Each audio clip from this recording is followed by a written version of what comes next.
when I got here, I remember people telling me like, oh, you've got this vision to reach Canada and you're going to be a preacher and stuff. It's like, oh man, you have weird accents. You've got a funny name no one can remember, from a place no one knows. And it's like, no, right? And for me, I just go back to God and just cry. I'm like, God, you called me here. You told me that you wanted me to be here in this country, and that from this country I'd travel the world and all this kind of stuff. And I can't even talk. Like the thing you're calling me to do, I don't even have the right words and the right pronunciations. And God started proving that he was the one that was opening doors. Finu, thanks for being here with me today, man. Jason, it is an honor. I mean, love what you're doing through the pastorate. Incredible impact in our nation. And I know our church has benefited from it in so many ways. And so just glad I get to hang with you and have this conversation. Yeah. Well, Finu, I knew you before you joined the team at Village Church, but that's a big part of your world now, and so we'll talk through the story.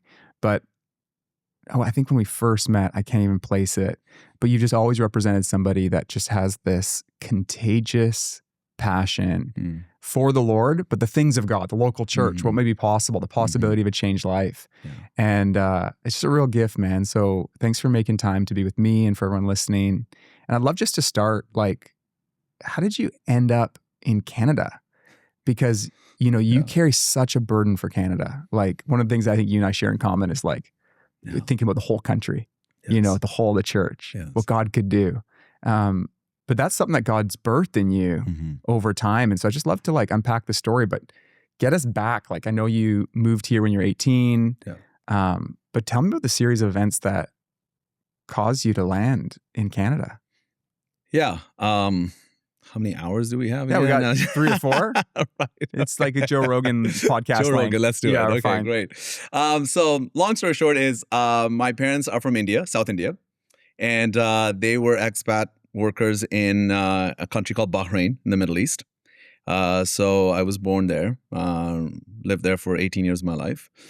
Parents were Christians. My dad came from like a sort of a nominal Orthodox background, so had a real encounter with Jesus for himself. Wow. My mom's family comes from a line of like Brahmin Hindu families, and her dad in the Indian Army had an encounter with Jesus. So someone shared the gospel with him and his friends and his buddies, and they laughed at the guy. They were like, you know, mocking him, whatever. Like, yeah, sure, Jesus, 2,000 years ago, all this kind of stuff. And Brahmin, you know, in Hindu understanding of reincarnation, you have to live a lot of lives and do a lot of good to be able to come into the ability to be born into a Brahmin family, basically. So, so there's no way he's even considering this, right? Yes. And so they basically say, you know, if Jesus appears to us, like if he's really alive and if he appears to us, then we'll believe. And he's like, sure, I'll pray for that. And sure enough, like I think it's a few days later,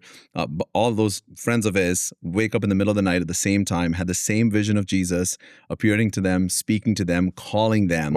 And they have no concept of how to process this. Go back to this guy, say, we had this vision, here's what we saw. And he's like, well, I've been praying for you. And sure enough, they all get baptized. And which is a crazy story, because when he comes back to South India, so this happened in North India at the time. And when he comes back to South India, his Brahmin family was like, there's no way. It's Jesus or us. You have to choose. And he chose Christ. No way. So he basically got kicked out of his house, disinherited, never really had a relationship with his family. It's a crazy story. Part of the reason that's an insane story, and I think it really speaks to what we're experiencing in Canada right now with people coming from around the world, is so because he got saved, he came to faith in Christ in North India. He had no connections to any churches in South India, except the gentleman who led him to the Lord, who also happened to be from the same state. So he finds this guy and says, bro, just so you know, this is what happened. Like, because of Jesus, I've been kicked out of my home. So he was, I think, an elder or a leader in the church, and organized for him to like stay with someone, whatever. Long story short, in Indian culture, marriage is between 2 families, not just 2 individuals. And so for this guy, I mean, it's like my grandfather, he can't get married to a Hindu girl, but he wouldn't want to probably because he's a Christian now. So he wants to find a Christian wife. But the Christians won't give their daughters to him because there's no one from his family that's going to come to the wedding, right? Like there's no support. So you're like one lone guy. So basically the gentleman that led him to the Lord eventually gave his daughter in marriage to him. No way. So he, like, not only spiritually was his... There was like a real adoption. It was an adoption. Wow, dude. Which I think, it's interesting, when we talk about sharing the gospel, and I've been an evangelist all over the world and stuff, it's one thing to lead someone to Christ from a different background, maybe no faith, some religion, especially now in our country, because people are coming from around the world with all kinds of religious backgrounds. There is the need to naturally adopt them as much as there is a need to spiritually adopt them into Christ's family. And I think that's sort of what I think about when I think of my grandfather's story. It's like what happened to be my great-grandfather then, obviously, because my grandmother's dad, like, was willing to go like, yeah, man, like, not only did I lead you to Christ, but you're going to be literally part of our family, It's interesting when you think about the vocabulary in the New Testament about we're one family, we're not Jew or Gentile. That's right.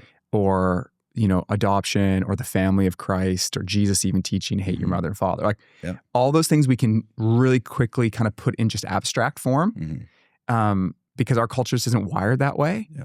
But when you begin to read that, even through the experience you just described, it puts so much texture on that. Totally. That's so cool. And I've, people in our church that tell me all the time, like, hey, I became a Christian from whatever backgrounds, like, my family won't talk to me anymore. Yeah. Or if there's a celebration or something, like, I'm not invited, And so, how do we do that well? And make it's space always a in challenge. our families for somebody to say like, hey, for someone to make this decision to follow Jesus means they literally need new friends, new family. That's right. And the church often shines brightest in those moments. Like those are the stories, like they don't get out there as much. You see Sundays and what shows up on social media, but simmering beneath the surface is families that are making room for one more person in their life. It's beautiful. Do you know the name? It's a weird question. The name of the person that led your grandpa to the Lord? So my great-grandfather, I don't actually know his name. Because, which is something that's compelling about that. It's like that, the trickle out effect of that. Yeah. Because, even just in your life, and you're an evangelist that's here now, other side of the world, but it goes back to somebody who did a risky thing. Totally. Oh, yeah. In the context of being in the army to share his faith, to get mocked, and then for God to come through and show up in that way. Oh, it's just so beautiful. It's crazy. Yeah. So I share the story to say there was this sense of like this, I don't know what you call it, but like this generational, because my mom says this, there was this, when I was born, I was the firstborn, and she prayed the Hannah prayer. And part of that was like her sense that God had something for our family, that God wanted to use us generationally because of what God did for my grandfather. And so she prayed that prayer. And part of that was I was really, really sick as an infant. I had asthma. She thought she was gonna lose me and all that. So anyways, long story short, from the age of 10, I would start having people give me prophetic words. Anyone that had a prophetic gift that ever came to a church, as a pastor, evangelist, someone was visiting, preaching, whatever, they would always say, well, speak me out. I hated it. Because out of all my friends, you know what I mean? It's like, it was the most uncool thing ever to be like, oh yeah, you're going to be the preacher guy out of the group, right? And all my friends would just laugh at it because they were like, yeah, of course he's going to come to you. I'd be sometimes like, I'd sit at the back of the church, like, they're not going to find me. And he'd walk right up to me and be like, God's called you. And I did not want to do that. It's the last thing I wanted to do. And part of that was like, growing up in an Indian, this is so much cultural context here, but growing up in an Indian church in the Middle East, what happens is, because obviously the Middle East is a lot more well off than India is, at least back 20, 30 years ago now, oil and all of that. And so pastors from India would constantly come to the Middle East to raise money for great stuff like building churches, building Bible colleges, all this kind of stuff. So I just constantly heard the murmur of the people under the weight of the fundraisers that would happen constantly. And I was like, I don't want to be that guy. You know what I mean? I don't want to be the guy that's like, shows up in town and was like, oh, here comes the preacher. He's going to raise some money. It's like, and of course, so it wasn't like a luxurious vision. No, not at all. It was always like, how could this happen? In fact, I was really mad at my mom for the first little bit because then I found out that she'd prayed this prayer and she'd dedicated me to ministry. I'm like, how could you do this to me? Like, now God won't let me alone. It was crazy. It's funny now that I think about it, but it really like impacted me a lot as a kid. I was like, no. And part of it also, Jason, for me was like, I wasn't gifted. At least that was my sense. Like I was the shyest kid in class. wouldn't open my mouth, wouldn't even ask a question. Like 30 students in a class, 35 students, whatever. I wouldn't ask a question. Very introverted, you know, and I just, you know, I pictured people that did the kinds of things that I was being told God was going to do through my life. And I was like, I don't fit that mold. There's no way I could do that. Yeah. So that was a bit of it. But anyways, what happens is in my teens, I developed a couple of illnesses. One was like all the skin on my face would peel off. Whoa. So my face sort of looked like yours, actually. But my joke is white looks good on you, doesn't look good on me, you know, because I'm like brown, but my face is white and red, and it's like, you know, skin peeling. It was just really bad. And I didn't know what to do. And I'm in high school at this point, you know, like, well, coming to later middle school into high school. And yeah, it's such a vulnerable stage of life to have something physical like that. Yeah, that's right. Yeah. People would literally stop in the street, stare at me, that kind of thing. But what it did was God, I guess, was developing me because I started really spending time with the Lord because I didn't know what to do. I, you know, felt excluded in a lot of the social circles that I was in at the time. And I started sensing a call from God. When I was 15, my couple of things happened. One, the doctor I was seeing that thought he could help me with this finally told me he didn't think he could.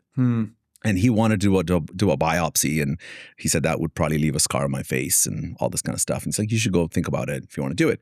At the same time, my younger brother had been diagnosed with cancer. He was 10 years old at the time. Wow. And so my parents had taken him to India to get treatment because there weren't a lot of treatment options in Bahrain at the time. So we're staying with relatives. My parents are not with me. My brother's going through cancer. My doctor has told me this about like my condition, my face, my skin, whatever. And I'm praying one night, I'll never forget it, December 7th, 2000. And I have a vision.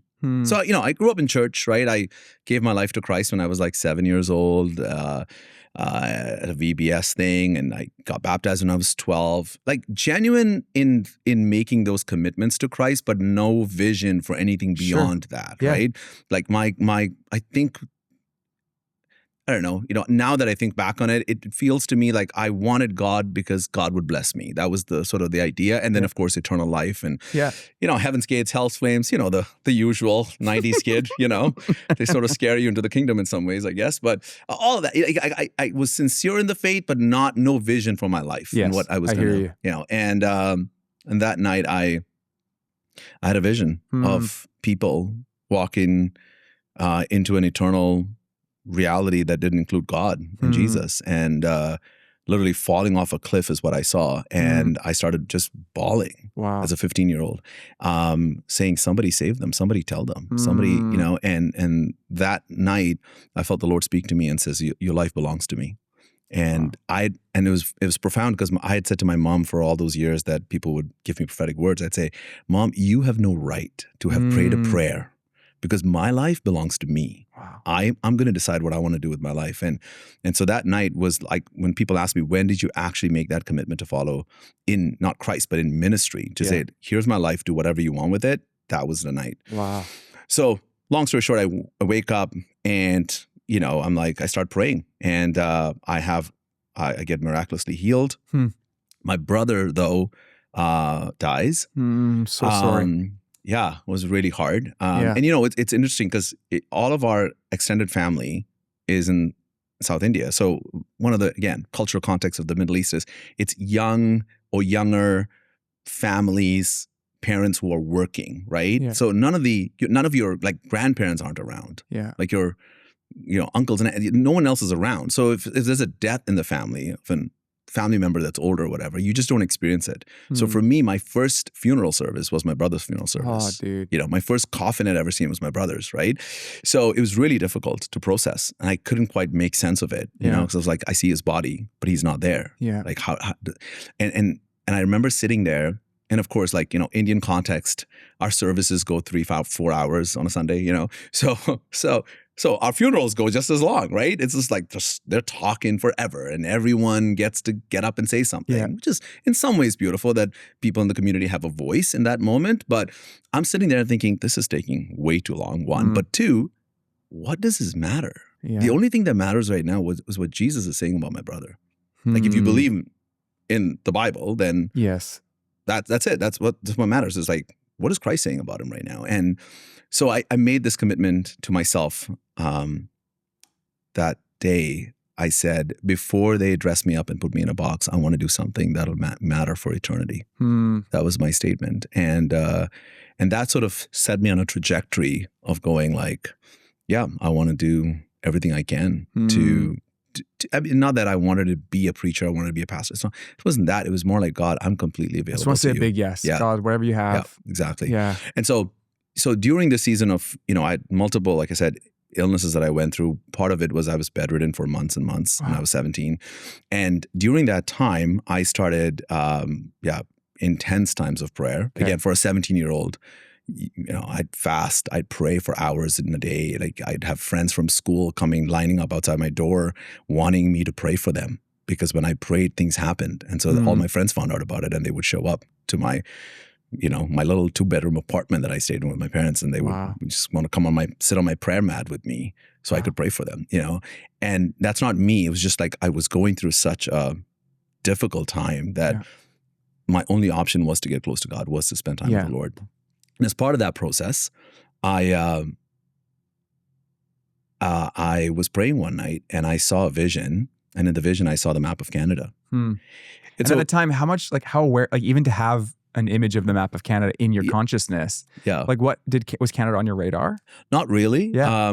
I wanted to go to America. That was the thing. I was like, so at this point, I decided, okay, I'm going to go to Bob College Seminary, whatever, and I was going to go to the U.S. That was the idea. And my mom's brother and his family had just moved to Canada the year prior, I think it was.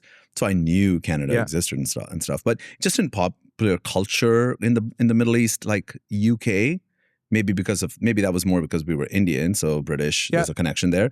And the US were like dominant culturally. So Canada wasn't necessarily.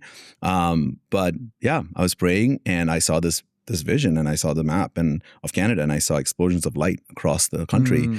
And the Lord said, there's going to be a national movement in Canada, and you're going to be a part of it, at 17. And I had no concept of what that even meant at the time, of course. But shortly after that, again, I experienced, healing in my body. Someone prays for me. I get healed from that condition where I was like in bed for months and all that. And and I got here when I was 18 to Bible college in Toronto. And it was crazy because it was interesting. A lot of the young people that were in Bible college with me were just there to explore. They were like, I don't know what I'm going to do with my life. I just want to take some time, study the Bible, that kind of thing. And I was like, no, I'm here to preach. I'm here to you're ready to go. I'm ready to go. One thing that's really special, so many things special about hearing your story, and I really appreciate all that you've shared. Thank you. It's so special how God forges who we're becoming through our story. And just even thinking all the way back to your great-grandfather, grandfather, and that baked into the story is this evangelistic impulse, the miraculous, God showing up. And then even through your story of loss and personal pain, both what God delivered you from and what you endured, I can see just how that so shaped your spirituality. Yeah. And it's that mix of like, we're all shaped by our circumstances, but how God is just sort of like generously, kindly, redemptively working through all these things that are actually so connected to the fallenness of the world. Yeah. But he's just at work within it.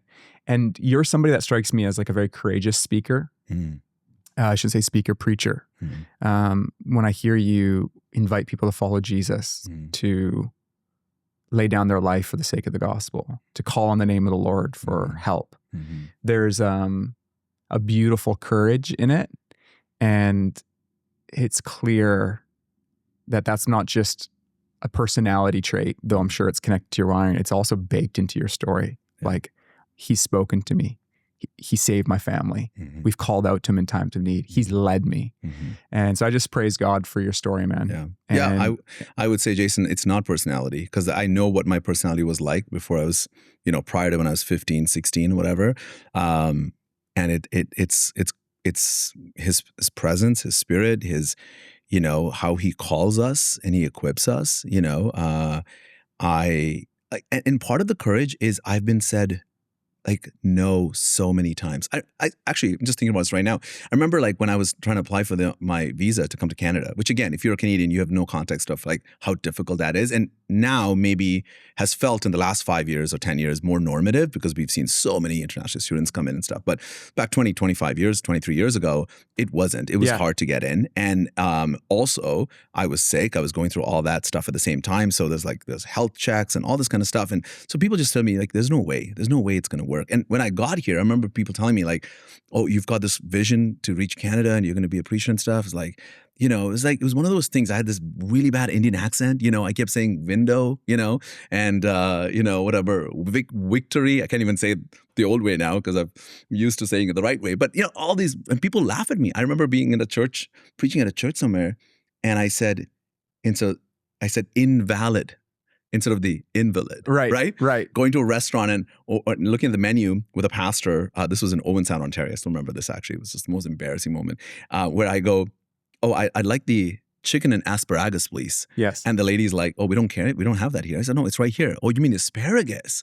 You know, it's like, so people are looking at you like, oh man, you have weird accents. You've got a funny name no one can remember from a place no one knows. Like most people hadn't heard of Bahrain. Yeah. You know, and it's like, no, right? And for me, I just go back to God and just cry. I'm like, God, you called me here. You told me that you wanted me to be here in this country and that from this country I'd travel the world and all this kind of stuff. And I can't even talk. Like the thing you're calling me to do, I don't even have the right words and the right pronunciations and all these things. Like, you know, and God started proving that he was the one that was opening doors. He was the one. So even with, what's crazy is, in these services or meetings where I'm badly pronouncing words, people are still coming to faith in Christ. Come on, dude. Do you know what I mean? Like people are still experiencing transformation. And that was the reminder to me, like, it's not me. It's not my articulation, you know, and not that we shouldn't get better. I had a mentor in Bible college, and we can talk about mentorship. It was a huge part of my story, who would get in the car after every service, like, okay, Finu, let's practice. Window, V, like, and I'd practice in the car with them. I mean, it's so embarrassing to talk about, but it's true. Like so you work on it, but it's not that. It's not because you pronounce your V's and W's perfectly that the Holy Spirit chooses to move when you preach the gospel, right? And that's why the courage, because it's like, so today, 22 years later, and seeing everything God's done, even the story about Village, which we can unpack as like a miraculous story, really, how it all, you know, unfolded. I'm so confident, not in myself, but that God is at work in Canada. He is doing something in this nation, and he is drawing people from around the world to be here to do something that I think will not just impact our nation, it'll impact the world. And that was part of the thing, right? That was part of the thing at 17. It was like from Canada to the world. And then once I moved to Canada, I've heard so many stories of people having visions and prophetic words about Canada being a nation of healing to the world. And then from here, people are going to go out. And so I believe that. I believe that. One part of your story, and you can fill in any gaps that I'm leaving behind, is you find yourself in Canada and you start saying yes to this evangelist call, and you spend a season going to small towns. Yeah, that's right. As an evangelist. I want to hear about that because I love Canada and I love our big cities, but I love that most of our country is made up of these smaller towns, and it's a powerful picture of a young man who God called from another nation to come and then go to, I bet, the quirkiest named little cities. Totally. So just tell me about that little window of time. Yeah. So it was, you know, it was a bit of two things, I guess. One, you're looking for, okay, where's God calling me? And you're trying to sense that out. And two, it's opportunity, right? Where does God open the doors? Yeah. And so part of this was my mentor. He had pastored in churches in Southern Ontario for like 40 years at that time. He was not pastoring anymore. He was just teaching at the Bible college. So he had connections in a couple of these towns. So I'd initially go to small town Ontario, like to preach based on his contacts. And then I started falling in love with the people and these churches, these small little churches. And I had a sense of, I don't know, a favor from God somehow. And I don't quite know why. Again, because it's like, I stood out. Let's just put it this way. I stood out when I went to these towns, right? If I did a meeting, I was probably the only brown guy in the room and I'm the preacher. Like that's just not very normative in that. But for whatever reason, there was favor, and pastors were like, yeah, we'll work with you. So I just knock on doors. Like, Jason, I mean, again, I don't even know why it worked. I don't know why they said yes, but I just knock on a door, Alliance Church, Pentecostal Church, Baptist Church, whatever. I'm like, hey, my name is Finu. What is it? Finu. Okay, yeah, okay, Finu.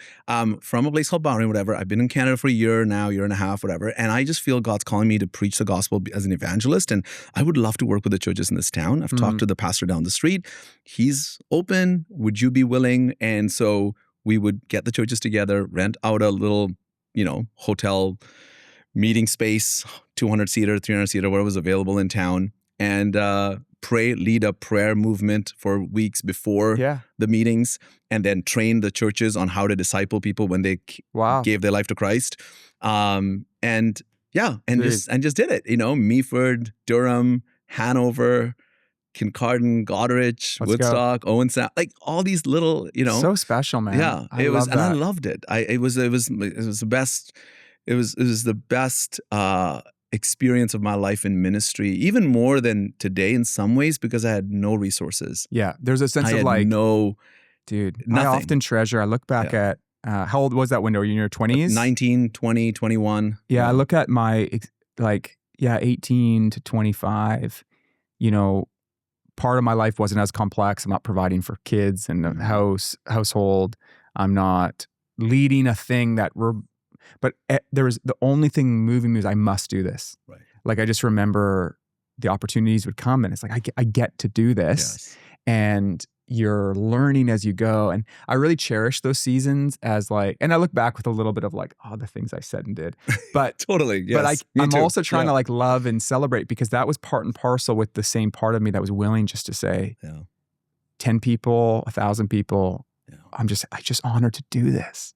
Right. I get to do this. Right. And man, and then the resource being so little, but that praying, Lord, and then when a little bit of resource comes to meet your need. Yes. You're just Lord, look what you did. Totally. It keeps you going for another 6 months when you see that, right? It's just a beautiful season. And I just found myself trying to tap into, not to idolize a season in the past. I love the season I'm in, but there's something about that spirituality.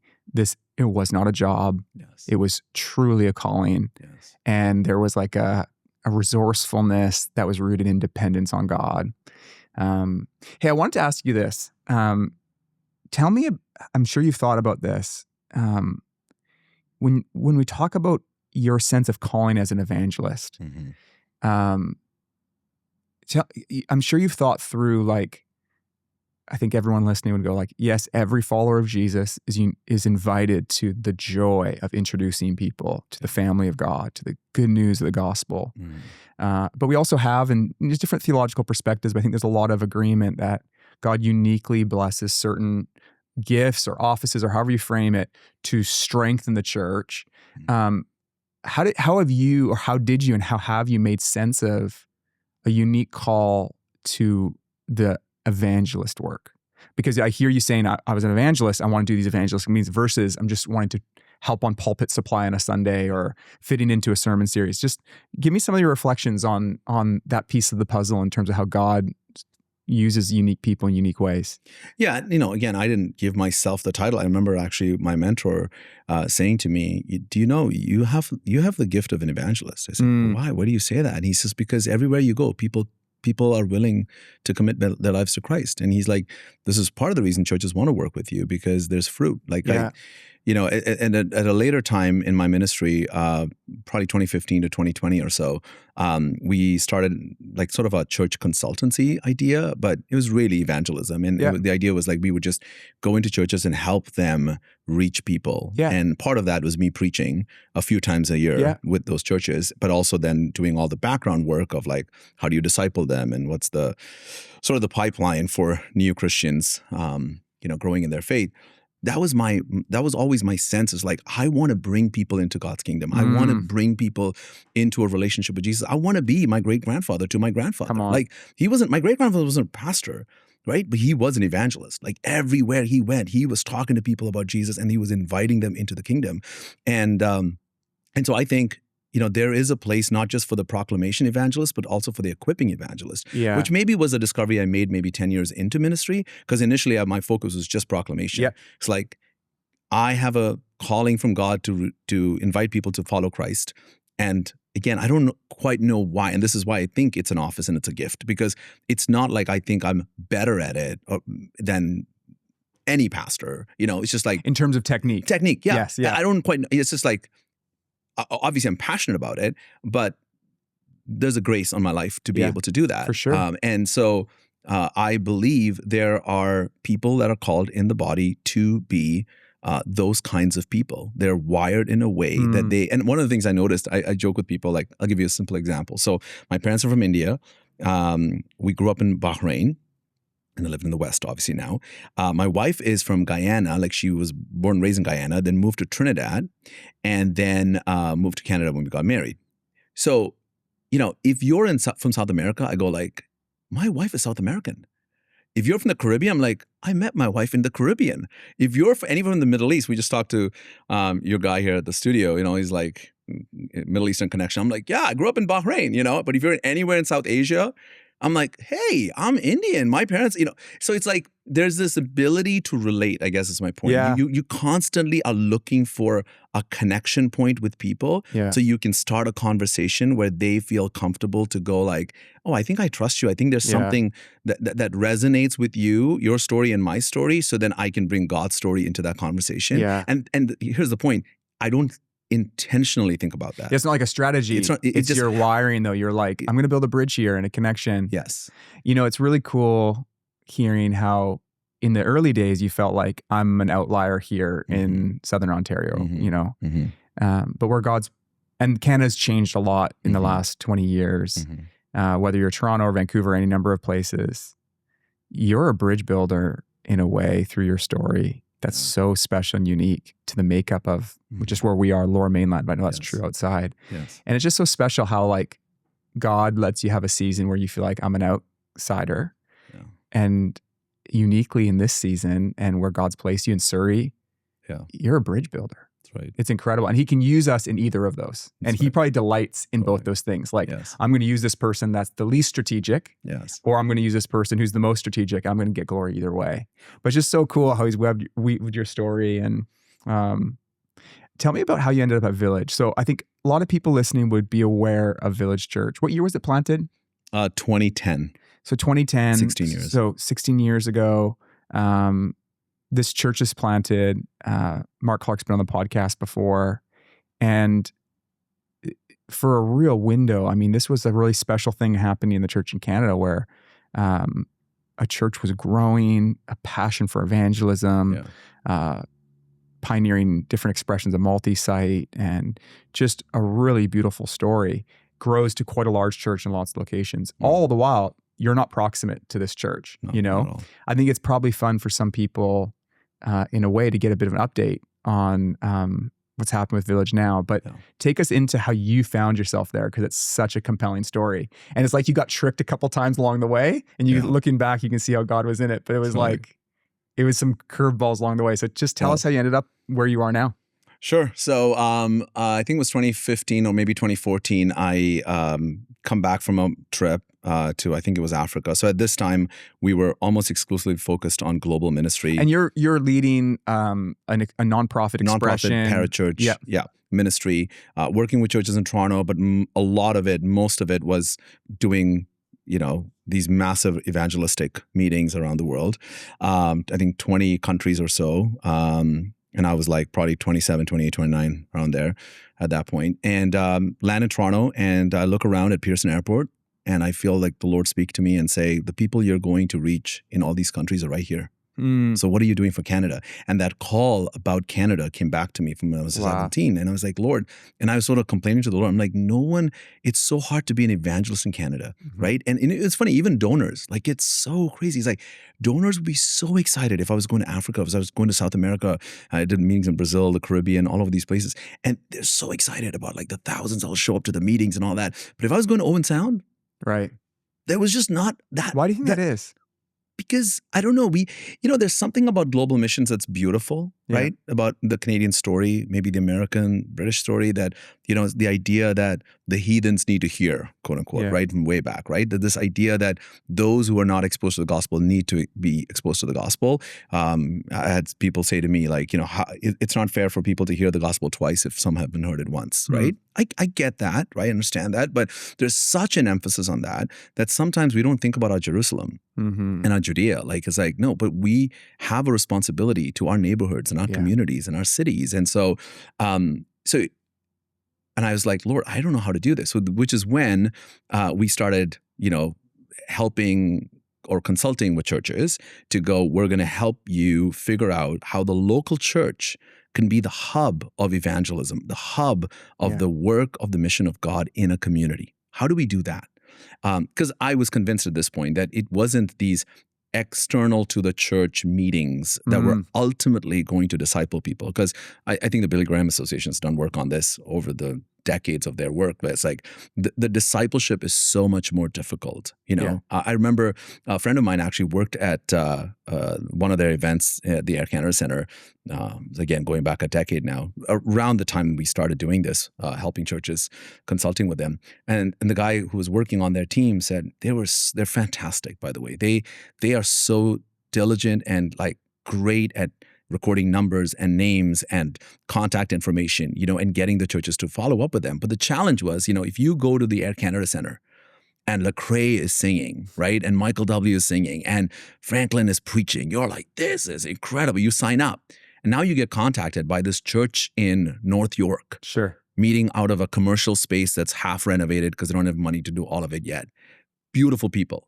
But you didn't quite sign up for that. You know what I mean? So it's like when they call you, like, hey, heard you gave your life to Christ. We'd love to have you at our church. Please come. It's like there's all these obstacles. There's like a knowledge. There's a social obstacle. Like, I don't know these people, and now I'm going to show up in what feels like a very exposing space. Right. So I was like, what if the church became the Air Canada Center? Yeah. What if we can? And of course, they can't compete with the Air Canada Center like one-to-one. Where that instinct of evangelism is flowing from. It's like, how do you do that in your context? So that's what we started working on. And then we started this conference called GO Conference, Gospel Outreach Conference. And my idea there was people in Canada, generationally in Canada, Christians, are intimidated in some ways by a lot of the people that are coming from around the world. So from the Indian community, let's say the Sikh community, like you see somebody walking down the street from a completely different culture, tradition. Of course, they've got a turban on if it's the males.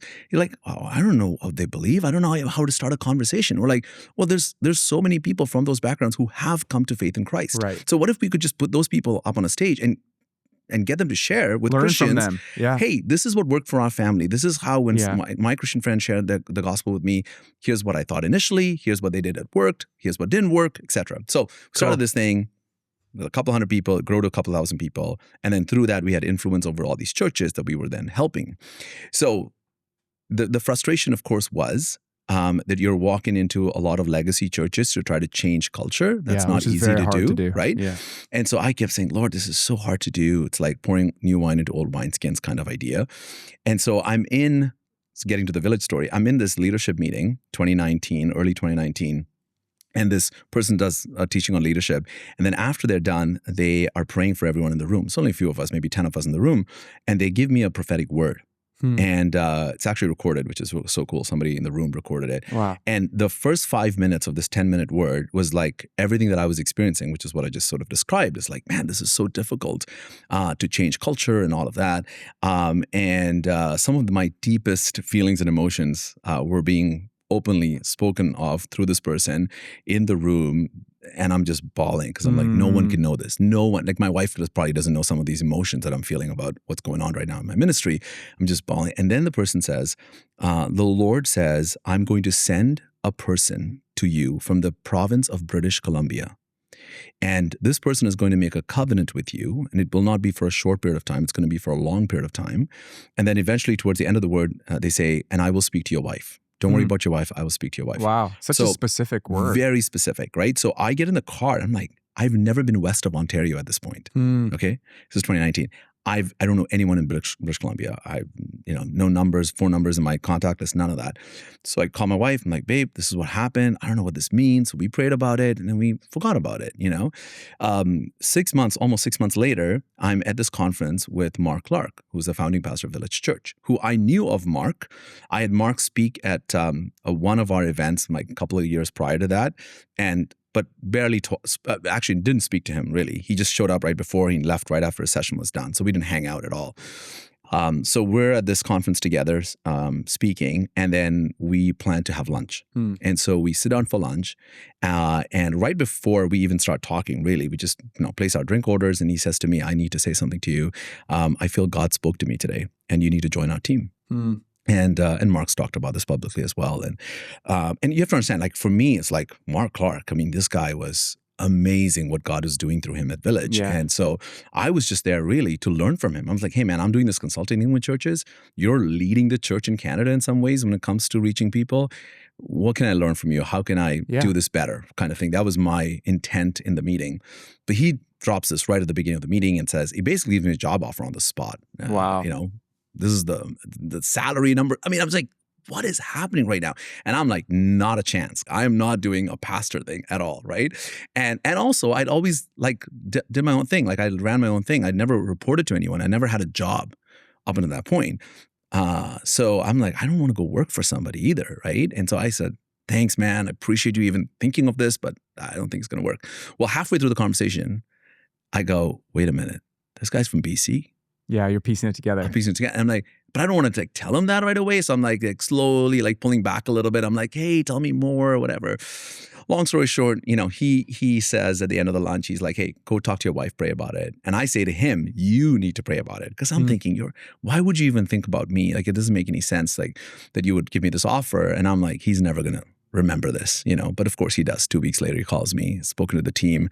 They want me to fly out, check out the church. So that sort of began the journey of about a 12-month process of us coming out here, first time to British Columbia, checking out Village, came back, that was in November, came back in January. And it was hard because one, like I said, I'd led my own ministry since I was 18, 19 years old. But two, my mom was really upset at me. Right. This is really tough. When you have a praying mother who feels like she has walked with you and prayed you through so many seasons of your life. And she's like, I don't know if this is it. And her big thing was, you don't get to preach. Right. Because the role you were invited into, like right now, those are piecing together. Yeah. You're one of the primary communicators at Village. Yes. But this particular role was really about pioneering, if I understand right, locations in Toronto. Correct. Being part of a leadership team, yes. But it would mean not doing that evangelistic preaching, not doing, That's right. So your mom's like, yeah, I know what you're called to. That's right. I know, and this isn't that, or at least it didn't appear to be that. It didn't appear to be that. Yeah. And I said to her, trust me, I've wrestled over this so much, and I came to the conclusion that it wasn't that I was walking away from evangelism, because the whole pitch that Mark gave me, which I believed in, and for Village, was we want to plant gospel-centered churches that's going to reach people, which is someone like transfer growth. Of course, for any church plant, you need a core team. But beyond that, our goal is to invite people who are not followers of Jesus to become followers of Jesus. Yeah. And I was like, if God is using this church in Canada to do this, and I can be a part of it, even at the cost of not preaching again, ever, maybe, who knows, that's fine, because I don't want to be in love with the gift over the God who gave me the gift. You know what I mean? And so, and I didn't know this at the time, but it was my Isaac moment. Yeah, right? There was a laying down. It was a laying down because, I joke like that first year when I came out to Village, the only reason I could come is for our anniversary weekend, because every other Sunday was booked. Wow. That was my life. And when we do, global stuff, we'd start on a Sunday at a local church in the city, usually the biggest church in the city, and then we'd preach Monday to Friday. And then I'd go to the next town on the Saturday, do it again on Sunday. So I don't know how many sermons I preached in my life. And that was my life. That's what I did. Yeah. If you ask me, what's your primary calling? I'd say I'm a proclamation evangelist. Yeah. And so it was a big deal for me to not do that for who knows how long. So this was a decision that wasn't like a strategic next step. No. This was discernment. Okay, that's right. Lord, are you in this? Yeah. And then how did it all happen though? Now, like your role, you are preaching. Yes. You're not in Toronto. Yes. You came to the West. Yes. Welcome I have come to the best the Lower coast Mainland. is what they call it. Just for everyone listening, I'm just joking. I'm just joking. Every part of Canada is unique it's beautiful and beautiful. They're and all amazing. my favorite. Yes. But I will say dude? the mountains, bro. Something about the mountains. I mean, obviously, big change happened at Village. Yes. Mark transitioned out, and how did that all play out for you? Yeah, it was pretty much, it was a shock. I mean, Mark had a huge influence on my life, and I respected him a lot. He was a friend. Every time we'd come out here, my wife and I would hang out with Mark and Aaron. And it's easy to talk about Village as like, it was built on Mark's preaching, but I would say it was built also on Mark and Aaron's incredible sacrifice. Like they sacrificed so much in those early years to see Village become what it became. It's beyond me. I don't know if I could have done it, And so for him to leave Village, it was hard. Like, in fact, when he FaceTimed me before he told the rest of the staff, and I think the elders knew at this time, but he called me because, of course, we had a relationship, and he invited me to be a part of Village and in Toronto, planting and all this. He FaceTimed me. I dropped the phone. I walked upstairs, and my wife said, someone died. This was the first reaction based on what my face looked like. And I said, Mark Clark's leaving. And she's like, what? You're joking. There's no way, right? For both of us, it was just, Mark was synonymous with Village is what it felt like at the time. And so it was painful. It was hard. It's really hard. I obviously celebrate what God's called him to do. And, but you're making sense of like, you make a decision. I have another friend who, moved to a city to work at a church, felt like God was calling him. But a big part of it was, I want to serve alongside and learn from this particular leader, and there's a relationship there. And then that shifts. Yeah. That's very disorienting. Yeah. It's kind of really like, God, did I miss here? Yeah. Like all those questions come, Totally. So it was hard, but we worked through that, obviously. And so right away, the church, because Mark was the primary communicator, I'd say almost the only communicator.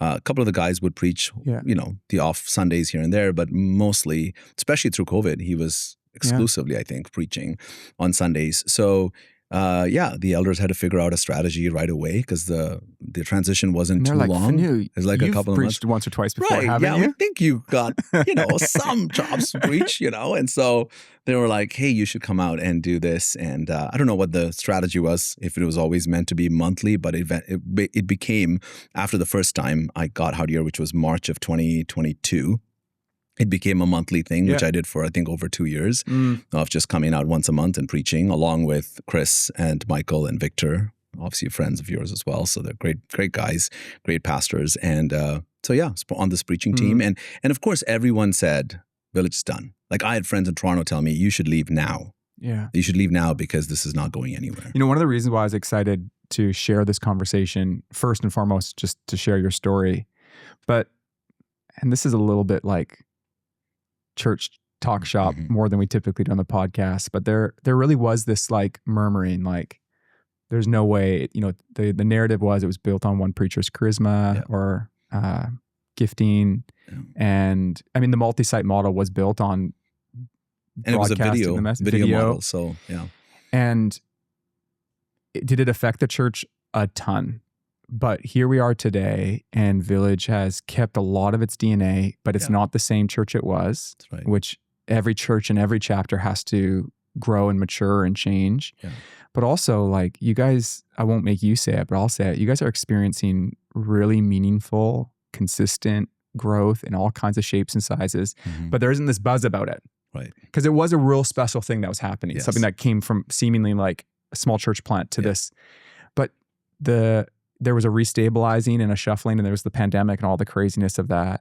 But you guys emerged from that, and you and Jer, how do you guys describe it? A co-lead or? Yeah, co-senior pastor. Co-senior pastor role. So a new model, and you guys have a great leadership team around you. And people are still being reached. Yeah. And your sites all over have experienced all kinds of incredible growth, particularly here in the Lower Mainland. Yes. And I just thank God for that.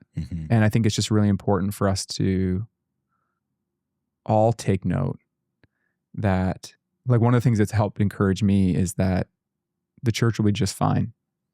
I'm a planter. And we can write these scripts that aren't about ego, actually, are actually about fear. Yeah. Maybe there's ego there, but for me, it's actually just like a fear script can come in and just to return and say, okay, Lord, you're building this thing. And look how he's orchestrating things in the case of Village behind the scenes that no one had a strategy for. That's right. And put the team there. And I know that you would probably say there's lots of growing pains, lots of learning curves, lots that of course. Yeah. But it's very, very special. And I just thank God for that faithfulness of him. Yes. To work through this church. And there's really good days ahead for Village. Yeah, I think that's the beautiful thing with the story. It's that, we're seeing tremendous growth across our locations. And one of the things that I think it's helpful for people to see that is to remind us that all of us are replaceable. Like none of us is, And not to be afraid of change. That's right. It's like it's not, like God can use different people at different seasons and different methodologies in different seasons. And it can work, not because of, it's like what I was saying earlier. It's not like your pronunciation might not be the greatest, but it's God. And this is the things if you ask me, like, what do you miss about the early days of ministry? It's like, I was more aware of it then because I didn't have the skills. I hadn't preached 1,000 sermons. I didn't know what it was like to get up on You didn't have a stable salary. Right. Didn't have a stable salary. Bro, I remember like getting an honorarium check and, on the floor in my apartment just weeping. Yeah. I got paid to do this. Wow. This is, and so you don't take it for granted, right? In those days. And it's easier once you've done it for a couple of decades to go like, oh yeah, I can do this, and I'm so... Like, it says about Samson, right? Like he thought he could do what he always did, right? And the slip and the fall of like the slide of just complacency in our relationship with the Lord and in our own, over evaluation of how great we are and how skilled we are and how capable we are, which is not only true for us, it's also true for our people, right? You may not have the ego, but your people can have an ego about you. Yeah. Like, you know what I mean? Like, or about the institution too. Like, Jason Ballard is, or we're the way, or this, whatever the church is, right? It's like, do you know who we are? It's like, no, we are Jesus people. Yeah. That's what we are. We're wholly dependent. And that's why it works. Not because of brand, not because of who's preaching, not because of who's leading. And of course, God uses all those people to do his work, but it isn't primarily resident in them. It's God's Spirit that's working through them. And I think it's been a great journey for us as a church and anyone looking at our church to see how God works through all of us, and I think it's been a beautiful, it's a beautiful journey. And I think part of it for me, honestly, is also like, even through the process. So the story is, I didn't apply. Like I didn't, so I was invited to take the role. So of course, the elders we had a search team and did a whole process and stuff. And through that, I guess it became evident to them, the team, that they should invite me to consider taking the role, which was tough. Again, we'd built our whole lives in Toronto. Yeah, and that requires a move, new responsibility. Yeah. And I tell people all the time, it's like, the thing about being an immigrant that maybe if you're, born in Canada, you don't quite realize is maybe a move sounds exciting, if you've never moved before. But for an immigrant, it's like I moved here when I was 18. My wife moved here when she was like 20, late 20s, early 30s. It takes a whole lot of energy to rebuild your life, build relationships, build friendships, start from ground up. And to have done that and then to know what's coming because you've done it already and you're like, oh, I have to restart all of this. That's really difficult to do. And so if it wasn't for the Lord, and going back to that prophetic word, the last part of that prophetic word never made sense to me. I'll speak to your wife. Because for her, the initial couple of years, nothing changed really. She had the same job, she lived in the same house, everything was the same until this call came. And then I was like, okay, Lord, now I know what you're talking about. And I said to Trisha, I said, it's not that God speaks to me and we do this. I said, if God doesn't speak to you, then we're not doing this, and so she had her own sort of journey and sense from the Lord that she was called as much as I was called. And so, it's beautiful how she's landed in a sweet spot at Mackey's Place, which is an incredible ministry that anyone that doesn't know about it should check it out. It's doing meaningful work in Surrey. Great organization. Yeah. Finu, I love you, dude. I'm thankful for your yes to come to Canada, then to come to BC. And grateful for the way that you inspire me to be bold, courageous, and dependent to put trust in the power of God's message and his work in the world. And it's just been super fun to chat. So thanks for making time. Absolutely. It's been an honor. Thank you.